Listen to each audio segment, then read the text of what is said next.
Olá, muito boa tarde. É com grande alegria e paz no coração que vamos iniciar a nossa reflexão nesta tarde. Por que eu disse paz? Porque o tema de hoje à tarde para a nossa reflexão é a paz, né? Paz como fruto do Espírito Santo em nós. Amém? Então eu gostaria de ler Efésios, Gálatas 5, 22, que diz assim: mas o fruto do Espírito é amor, alegria, falamos na semana passada, né? Amor, alegria, paz, paciência, amabilidade, bondade, fidelidade, mansidão e domínio próprio. Eu aprecio muito as palavras, gosto das vírgulas e gosto dos mais. Sempre que nós encontramos um mais, que é uma conjunção, né?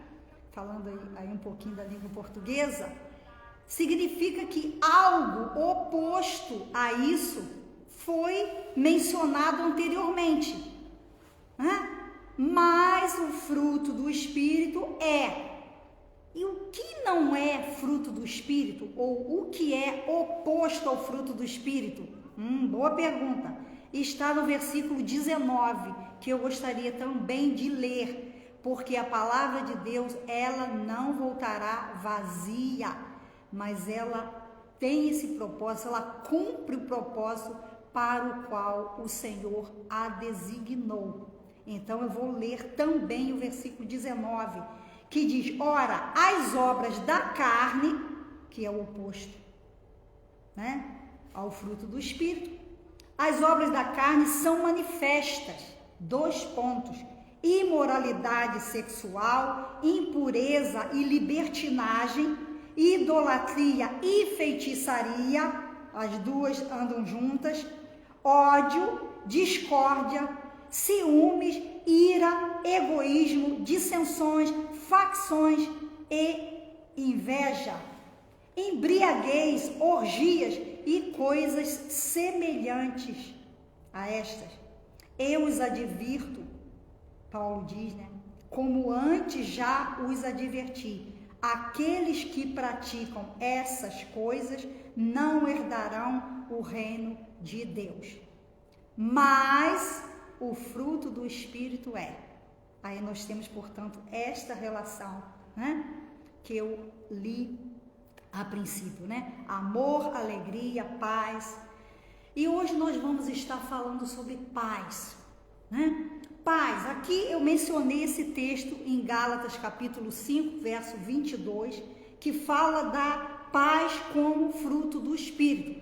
Mas eu gostaria que refletíssemos juntos sobre um outro tipo de paz, que a Bíblia também menciona, nos ensina, né? Fala, nos adverte. E é importante que nós entendamos que antes de nós desfrutarmos dessa paz como fruto do Espírito Santo, é necessário que nós possamos galgar o primeiro passo nesse domínio, né? nesse tema da paz, que é a paz com Deus. Portanto, a Bíblia nos ensina acerca desses 2 tipos de paz: paz com Deus e paz de Deus. Então, para nós desfrutarmos a paz de Deus, que está lá em Filipenses 4:7, vamos então ler Filipenses 4:7. E depois eu vou voltar na paz com Deus. Amém? Filipenses 4:7 é um versículo também bastante conhecido, mas eu gosto de ler a palavra porque algumas pessoas que terão acesso podem não conhecer bem as Escrituras. Então é importante, né? Digamos assim, Deus me tem dado esse desafio. Eu gosto de ensinar a palavra de Deus, de explicar a palavra de Deus. Então aqui em Filipenses 4:7 diz assim, eu vou ler primeiro o 6.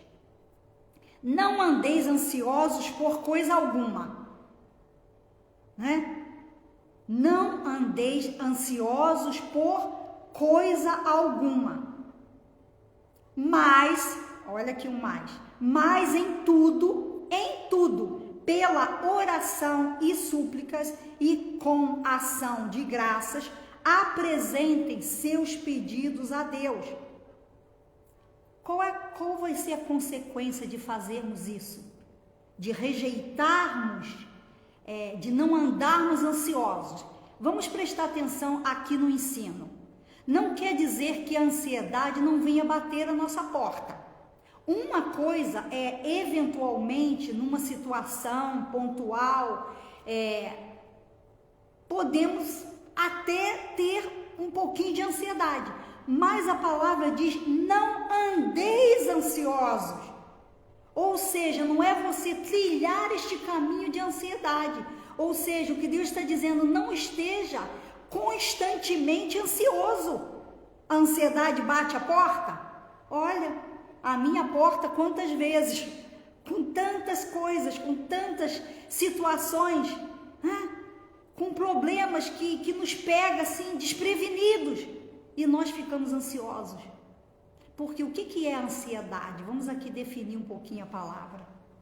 É nós nos anteciparmos, né? Enquanto aquele sentimento de tristeza pode trazer depressão aos nossos corações, porque ficamos apegados e agarrados a uma lembrança do passado, a uma experiência dolorosa, a uma frustração, a uma traição, a um sentimento de rejeição que nos foi imposto.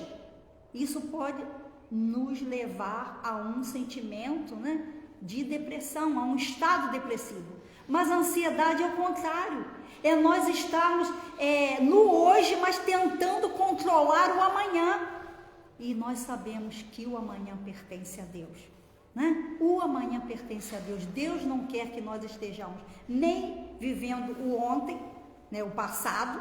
Esse ontem pode não ser exatamente o ontem, pode ser 10 anos atrás, 20 anos atrás, quem sabe 40 ou 50 anos atrás.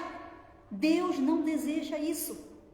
Mas Deus também não deseja que nós estejamos lá tentando resolver o dia de amanhã, a semana que vem, o mês que vem, o próximo ano, o que será. Não. Então ele diz aqui: não andeis ansiosos. A ansiedade bateu a porta? Peça a Jesus para atender. Mas faça isso mesmo, pratique isso. Nós precisamos. Eu começo a me colocar nessa situação, eu sou a primeira. Eu preciso praticar mais e mais isso. Quando a ansiedade bater, Jesus, por favor, Espírito Santo, por favor, está aqui a dona ansiedade querendo entrar. Então, como é que nós mandamos a ansiedade embora? Ou como é que Jesus, como é que o Espírito Santo vai atender, né, a esse bater da ansiedade no nosso coração? Quando nós trazemos isso na presença de Deus em oração, né, e através de súplica. A oração, vamos aqui fazer uma ligeira comparação, né, tentar fazer uma analogia. A oração pode ser no sentido de que oramos por aquilo, mas a súplica é algo mais intenso. É quando nós focamos e dizemos: hoje eu vou estar mais vezes na presença de Deus. Se você tem o hábito, o costume, né, o bom hábito de orar logo de manhã e buscar a Deus, ou quem sabe fazer uma vigília, acordado no meio da noite, né, para beber água, como acontece comigo, que tem a boca seca, mas às vezes acordo, vou aproveitar e vou buscar a Deus, ou até mesmo fazer este propósito de buscar a Deus por uma situação específica. Ou quando você acordar, aí você também tem hábito de, antes de adormecer, antes de ir para a cama, também orar. Mas aqui no aspecto da súplica, você vai colocar um outro momento, quem sabe mais 2 momentos no decorrer daquele dia. Por quê? Porque é uma situação urgente. Então você sente no seu espírito que você precisa orar mais. Você precisa buscar a Deus com mais intensidade. Quero dar ali um alô ao meu cunhado, Alex. É muito bom ter você aqui, Alex. Que Deus te abençoe poderosamente, meu querido cunhado. Ok? Então aqui vamos avançar. Aí, o autor, Paulo, escrevendo aos Filipenses, ele diz que em decorrência disso, ao buscarmos a Deus em oração, ao buscarmos a Deus em oração, qual vai ser o resultado? Aí ele diz, e a paz de Deus, que excede todo o entendimento, a paz de Deus, que extrapola a nossa maneira de pensar, extrapola o nosso entendimento, ou seja, nós nem conseguimos entender como é que nós estamos em paz no meio dessa tempestade ao nosso derredor, no meio dessa crise que nós estamos enfrentando. Pense talvez na sua crise. Pode ser uma crise de relacionamento, pode ser uma crise lá no seu ambiente de trabalho, pode ser uma crise decorrente de injustiça que você está sofrendo, Pode ser uma crise mesmo existencial dentro de você. Coisas que você, perguntas que você faz e para as quais você ainda não teve resposta. Então é algo que extrapola o nosso entendimento, é a paz, é verdadeiramente um mistério, esta paz de Deus nos nossos corações. Mas não sei se prestaram atenção que no versículo anterior, quando ele fala sobre oração e sobre súplica, ele também coloca ali um ingrediente. É como fazer um bolo, Tem ali a farinha, tem o açúcar, tem a manteiga, tem o leite, dependendo do tipo de bolo, mas às vezes a receita diz, ponha uma pitada de sal, ou não se esqueça do fermento, Então aqui nesse ingrediente que Paulo, nessa receita que Paulo nos dá, para nós alcançarmos essa paz de Deus, ele diz, com ação de graças. Então, receba isso aí no seu coração e pratique isso, Não olhe apenas para a situação difícil que você está enfrentando, para a crise. Abra os olhos para atentar para as coisas que estão dando certo, Isso vai trazer o quê? Saúde à sua mente e às suas emoções, Dê graças a Deus por aquilo que você tem, Se você está passando por N crises, dê graças pela tua saúde, Ou se a crise em si é a falta de saúde, dê graças pela família que você tem, pelos amigos, por aquelas pessoas ao teu derredor que estão direta ou indiretamente, aqui e ali, te dando algum suporte.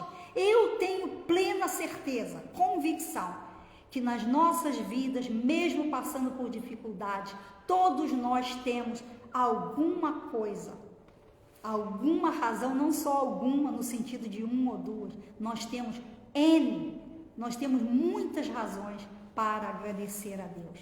Então aqui está a paz de Deus. Mas, como eu falei a princípio, existe um outro tipo de paz, que é a paz com Deus. E que fica aqui bem claro que essa paz de Deus, esta paz de Deus que excede todo o nosso entendimento, depois eu vou voltar aqui nesse versículo para explicar duas coisas que essa paz nos concede. É necessário que eu diga, que eu explique para vocês que a palavra de Deus, lá em Romanos capítulo 5, fala-nos sobre a paz com Deus. Então a paz com Deus é o primeiro passo para nós desfrutarmos da paz de Deus. Aprenda isso. Então aqui Romanos capítulo 5 diz assim, tendo sido, pois, justificados pela fé, temos paz com Deus, por nosso Senhor Jesus Cristo, por meio de quem obtivemos acesso pela fé a esta graça, na qual agora estamos firmes e nos gloriamos na esperança da glória de Deus. Então Deus quer que haja essa esperança nos nossos corações, esperança da presença dele, de esperança da salvação que Ele já nos concedeu através de Cristo. Jesus Cristo já veio e já pagou o preço pelos nossos pecados. E para nós desfrutarmos da paz com Deus, não há outro caminho a não ser este que está escrito aqui, que eu acabei de ler. É sermos justificados através da fé. É nós crermos que Jesus veio e Ele pagou um preço pelos nossos pecados. É nós recebermos essa salvação. É como se eu chegasse diante de você, na sua casa, no seu aniversário, e trouxesse um presente, né? Bem embrulhado, um presente, né? Ali, bonito. E eu estendesse a minha mão para oferecer esse presente a você. O que você precisa fazer para ter esse presente? Você precisa estender a sua mão e aceitar este presente. Então, é isso aí. A salvação é um presente de Deus a cada ser humano. A cada ser humano. Jesus já veio, já pagou o preço, né? Já derramou o seu precioso sangue para nos purificar, para nos justificar. O que significa justificar? Nos tornar justos na presença de Deus. Eu tenho alguma justiça própria? Não. A palavra de Deus em Isaías diz que a nossa justiça própria é pano de chão. É pano de chão, é tapo de imundície. É aquele pano mais sujo que pode existir na nossa casa. É a nossa justiça própria. Mas Deus quer que nós olhemos para Jesus. Aí que está o segredo. Gente, é algo simples que até uma criança pode entender, mas muitas das vezes nós adultos nos fechamos, né? O evangelho é simples, há muita simplicidade no evangelho. Nós precisamos abrir os nossos corações. Então essa é a paz com Deus que nós recebemos, que nós temos acesso mediante aquele momento, naquele momento em que nós cremos em Jesus. Nós temos paz com Deus, né? Porque aceitamos o sacrifício de Jesus. Aí depois, né? Esse é o primeiro passo, e depois nós vamos subindo, né? Na escada, né? Nos aproximando mais e mais de Deus, vamos aprendendo a orar, vamos aprendendo a confiar nele, vamos aprendendo a pedir perdão pelas nossas faltas, que é algo muitíssimo importante. Vamos aprendendo a ser gratos por aquilo que Ele nos dá. Vamos aprendendo a nos relacionarmos uns com os outros, né? A paz de Deus. Voltando ali na paz de Deus, essa paz de Deus é algo assim maravilhoso, porque ele diz, a paz de Deus que excede todo o entendimento, ela faz duas coisas, a paz de Deus, que eu tenho certeza que todo ser humano, cada um de nós precisamos. Esta paz, ela guarda a nossa mente e o nosso coração em Cristo Jesus. O que é a nossa mente? A nossa mente é aquele departamento da nossa alma, né? E ouvimos muito disso, e a palavra de Deus ensina-nos que é aqui que se trava uma verdadeira batalha espiritual, é na nossa mente, né? Os pensamentos vêm e vão. Muitos deles não são teus pensamentos, né? Eu já tenho explicado isso aqui. Eu e você, nós não somos os nossos pensamentos. Nós não somos os nossos pensamentos. Nós somos além, nós estamos muito além daquilo que nós pensamos. Porque muitos desses pensamentos procedem do inimigo. E vêm para quê? Para nos acusar, para roubar a nossa esperança, para criar dúvida, para gerar medo dentro de nós, né? Para gerar revolta, para gerar muitas das vezes aquele sentimento de vingança contra algo que nos fizeram. Pensamentos, eles vêm, mas cabe a nós discernirmos esses pensamentos e mandarmos embora, né? Mandarmos embora. Mas há também os nossos próprios pensamentos, que são decorrentes das nossas experiências, né? Das nossas memórias, e há coisas que às vezes vêm na nossa mente, os nossos próprios pensamentos. Mas a terceira fonte dos nossos pensamentos, é a mais poderosa, são aqueles pensamentos que Deus, através do Espírito Santo, lança, semeia dentro de nós. E a palavra diz, Deus diz assim: olha, os meus pensamentos são mais altos, são mais elevados do que os teus pensamentos. E ele diz: eu sei os pensamentos que tenho a vosso respeito, a teu respeito. São pensamentos de paz, para te dar uma esperança e um futuro. Então vamos ficar com esse ensino nesta tarde, né? Tal como a nossa mente, né, um campo de batalha, é também na nossa mente que existe o quartel-general. O quartel-general, eu gosto de usar essa expressão, que é onde as decisões são tomadas. Porque é também na nossa mente que nós temos o quê? O exercício do nosso livre-arbítrio, ou seja, da nossa vontade própria. Então você e eu temos essa capacidade dada por Deus de escolher. Então a minha oração aqui nesta tarde, você, a partir de hoje, você comece a fazer escolhas segundo a vontade de Deus para a sua vida. Amém? É interessante que no decorrer da semana Deus colocou no meu coração, né, falar sobre a paz, né? Lá em Gálatas fala, o fruto do Espírito é amor, alegria, paz. Eu não comecei com amor, comecei com alegria. E o Espírito Santo de Deus me guiou, me orientou para falar sobre a paz. E qual foi a minha surpresa? Eu já estava aqui com isso preparado. E quando tivemos acesso às notícias de que Israel entrou em guerra, né? Aquele grupo, né, lá de inimigos ali ao redor, que é o Hamas, implementou uma massiva, né, um grande ataque na região de Gaza, ali no sul de Israel, parece que é sul. Então, o que acontece? Temos aí uma guerra. Já temos uma guerra entre Rússia e Ucrânia e agora uma guerra contra Israel. Gente, Israel é o relógio de Deus, né? Israel é o relógio de Deus e nós temos que encarar, entender isso como um sinal da volta do Senhor Jesus, né? Um sinal da volta do Senhor Jesus. E bem pode ser que aquela batalha descrita lá, mencionada em Apocalipse, que será a última batalha que será travada, e é quando nações vão se reunir para atacar Israel, com o objetivo de destruir. Eu quero deixar com vocês o Salmo 83, né? O Salmo 83, que falam também o Salmo 122, versículos 6 e 9, que diz: orai pela paz em Jerusalém. Então, é nossa tarefa como filhos de Deus, como igreja, orarmos pela paz em Israel. Israel é o povo escolhido de Deus, né? Deus escolheu essa nação e nesta nação Ele enviou o seu Filho, o Messias, o ungido de Deus, né?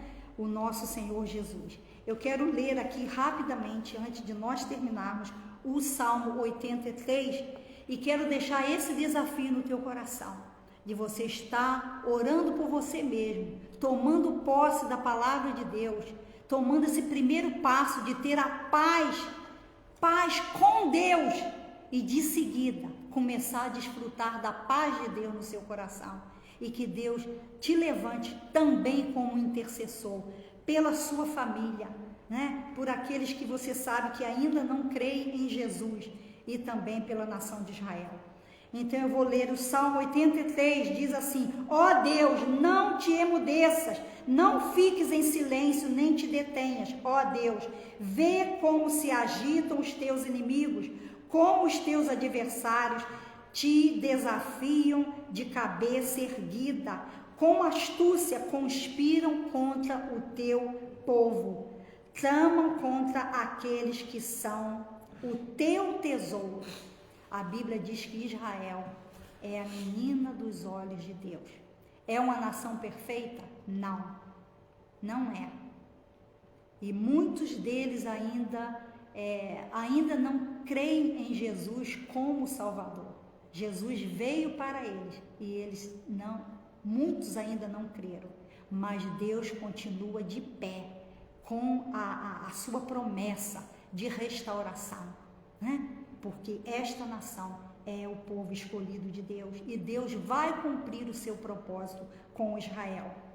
Eles dizem, né, os inimigos dizem: venham, vamos destruí-los como nação, para que o nome de Israel não seja mais lembrado. Com um só propósito, tramam juntos, é contra ti que fazem acordo as tendas de Edom e os ismaelitas, Moabe e os Hagarenos, Gebal, Amon e Amalaque, uma série de nações, mas nós temos hoje em dia nações que correspondem a essas nações, né? Os nomes podem ser diferentes, mas o espírito que está engendrando este ataque, né, massivo é o espírito do anticristo. Eu não vou ler todo o Salmo, são 18 versículos, mas vou ler só o final, que diz assim: saibam eles que tu, cujo nome é Senhor, somente tu és o Altíssimo sobre toda a terra. Amém? O meu desafio para nós hoje é João 14, 27, ainda para terminar e fechar o tema da paz, né? João 14, 27, Jesus disse assim: deixo-vos a paz, a minha paz vos dou, né? Não vou lá dou como o mundo a dá. João 14, 27. Então, a paz que o nosso coração tanto deseja, que você tanto deseja, a paz de Deus não é uma paz circunstancial. Você não pode esperar desfrutar dessa paz quando tudo estiver sobre rodas, né? Como dizemos em Portugal, quando tudo estiver a correr bem, porque vai ser uma paz circunstancial. Mas a paz de Deus, ela extrapola, ela vai além, né? E é, portanto, a paz que guarda a nossa mente, guarda as nossas emoções, os nossos sentimentos. Eu quero ler aqui, tal como está na palavra, João 14, 27, Jesus dizendo: deixo-vos a paz, a minha paz vos dou, não a dou como o mundo a dá. A paz do mundo é uma paz circunstancial. Se eu tiver isso, ou quando eu tiver aquilo, quando eu tiver o meu carro, quando eu me casar, ou quando eu tiver um filho, ou quando isso, quando aquilo. É o quê? Condições para desfrutar de alegria, para desfrutar de paz. Mas Jesus disse: não, a paz que eu dou não é essa paz, é além. E ele, neste mesmo versículo ele diz: não se turbe o seu coração, nem tenham medo. Uma pessoa que está debaixo de medo, debaixo de pressão, onde está o medo? Não pode existir paz, né? Então, Jesus, ele oferece para cada um de nós, neste dia, a sua paz. Então, a minha oração é que a paz de Jesus, essa paz que ele prometeu, que é a paz que excede todo entendimento, possa guardar a sua mente e o seu coração nele. Eu desejo orar. Deus, louvamos e bendizemos o teu nome. Oramos, ó Deus, para que haja paz nos nossos corações, que cada pessoa que tiver acesso a esta reflexão possa parar num instante, clamar a ti por esta paz que o Senhor Jesus veio para nos dar, para nos oferecer através da sua morte. Esta paz de Deus que o Espírito Santo vai ministrando aos nossos corações dia a dia. Ó Senhor, oramos que haja paz nos nossos lares. Senhor, oramos pela paz em Jerusalém, pelo teu povo Israel, Senhor. Oramos pelos brasileiros que estão lá, Senhor, que não puderam regressar para casa, e tantas outras pessoas, Senhor, turistas. Oramos, ó Deus, pelos israelitas, Pai, que tu tenhas misericórdia deles. Ó Deus, manifesta o teu poder, Senhor. Ó Deus, repreende toda a obra do inimigo, Senhor, naquela região, naquela área, Senhor. Envia para lá os teus anjos, Pai, oramos também pela Ucrânia, Senhor, que Tu tenhas misericórdia também daquela nação, Senhor. Agora que se aproxima aqui o inverno, Senhor, aqui na Europa. Oh Deus, em que no ano passado houve uma ameaça de cortar, oh Deus, a fonte de energia, oh Deus, e Tu sabes o quanto aquela região é fria. Oh Jesus, tenha misericórdia das nações, Senhor, tenha misericórdia do nosso Brasil, tenha misericórdia, oh Deus, aqui da Escócia, de Portugal e de todas as nações. Olha para nós, Senhor. Oh Deus, entregamos as nossas vidas na Tua presença e confiamos em Ti. Que a Tua paz esteja reinando nos nossos corações. No nome de Jesus. Amém. Tenha uma semana abençoada e cheia da paz do Senhor Jesus. Que o Senhor te abençoe poderosamente.